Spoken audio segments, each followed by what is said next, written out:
బెయిల్పై బయటకు వచ్చిన తర్వాత తొలిసారిగా గొంతు విప్పారు మాజీ సీఎం కేసీఆర్ గారాలపట్టి ఎమ్మెల్సీ కవిత. ఇంతకాలం తనను ఆవహించిన రాజకీయ నిశ్శబ్దాన్ని ఛేదించారు కవిత. తాజాగా ప్రపంచవ్యాప్తంగా వార్తల్లోకి వచ్చిన అదానీ కేసును ఆసరాగా తీసుకుని ప్రధానిని ప్రశ్నించారు కవిత.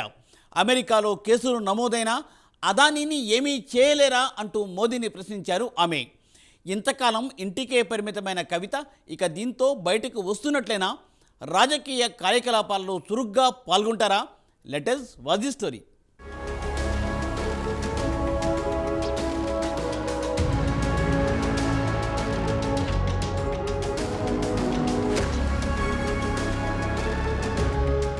ఢిల్లీ లిక్కర్ కేసులో బెయిల్పై బయటకు వచ్చిన ఎమ్మెల్సీ కవిత ఇంతకాలం సైలెంట్గా ఉన్నారు. పార్టీ చేపట్టిన ఏ కార్యక్రమాల్లో కూడా పాల్గొనలేదు. బెయిల్పై బయటకు వచ్చిన సందర్భంలో ఇక పోరాటం చేస్తానని ప్రకటించింది. కానీ ఇప్పటి వరకు బయటకు వచ్చింది లేదు, ఏ రకమైన రాజకీయ స్టేట్మెంట్ ఇచ్చింది లేదు. ఇంతకాలం ఇంటికే పరిమితమయ్యారు. తాజాగా అదానీ కేసు కవితకు కలిసి వచ్చినట్లయింది. అమెరికాలో అదానీపై కేసు నమోదైందని, ఈ క్రమంలో అదానీ మీద ఎందుకు చర్యలు తీసుకోవడం లేదని ప్రధాని మోదీని ప్రశ్నిస్తున్నారు కవిత. అదానీకో న్యాయం, ఆడబిడ్డకో న్యాయమా అంటూ తన ఎక్స్ ఖాతాలో ట్వీట్ చేశారు కవిత. బెయిల్పై బయటకు వచ్చి చాలా కాలం తర్వాత కవిత రాజకీయపరమైన ట్వీట్ చేయడంతో ప్రస్తుతం హాట్ టాపిక్గా మారింది.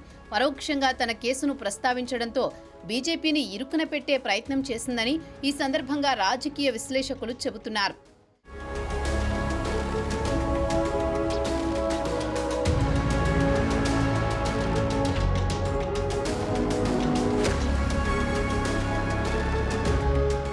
మొదటి నుంచి తనని అక్రమంగా ఢిల్లీ లిక్కర్ కేసులో ఇరికించారని కవిత చెబుతూ వస్తున్నారు. కవిత అరెస్ట్ను రాజకీయ కక్ష సాధింపు చర్యగా బీఆర్ఎస్ భావిస్తోంది.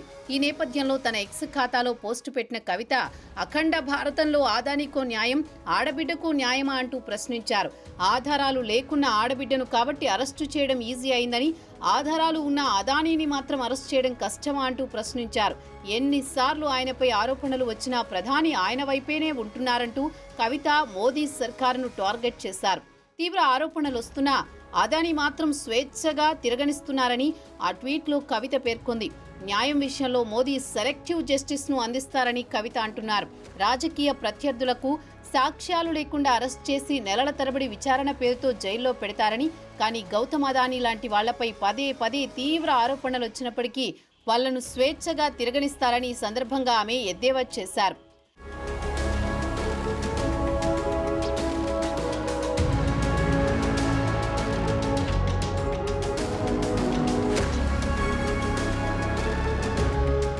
కవిత చాలా కాలం తర్వాత రాజకీయ వ్యాఖ్యలు చేశారు. అది కూడా ప్రపంచవ్యాప్తంగా వార్తల్లోకి వచ్చిన సంచలన కేసుపై కామెంట్స్ చేశారు.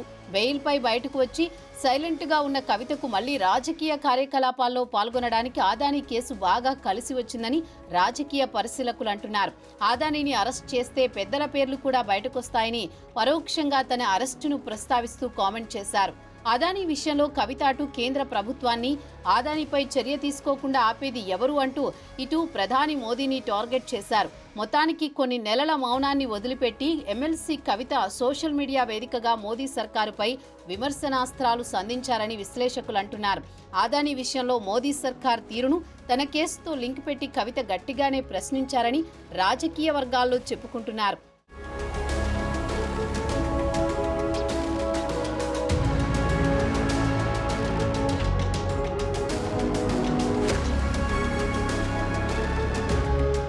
కవిత మళ్లీ క్రియాశీల రాజకీయాల్లోకి రీస్టార్ట్ను చాలా తెలివిగా మొదలుపెట్టిందని రాజకీయ పరిశీలకులు చెబుతున్నారు. దీంతో ఇక పార్టీ కార్యక్రమాల్లో సైతం పాల్గొనే అవకాశం ఉందని ఆ పార్టీ శ్రేణులు అంటున్నాయి. ఢిల్లీ మద్యం కుంభకోణం కేసులో కవితను సీబీఐ, ఈడీ అరెస్ట్ చేయడంతో తీహార్ జైల్లో ఉన్న సంగతి అందరికీ తెలిసిందే. కవితకు సుప్రీంకోర్టు బెయిల్ మంజూరు చేయడంతో 164 రోజుల తర్వాత బయటకొచ్చారు. కవిత హైదరాబాద్ వచ్చిన తర్వాత ప్రస్తుత రాజకీయ పరిణామాలపై స్పందించడం ఇదే తొలిసారి. కవిత ఇక చురుకుగా పార్టీ కోసం పనిచేస్తుందో, ఇంకా టైం తీసుకుంటుందో వేచి చూడాలి మరి.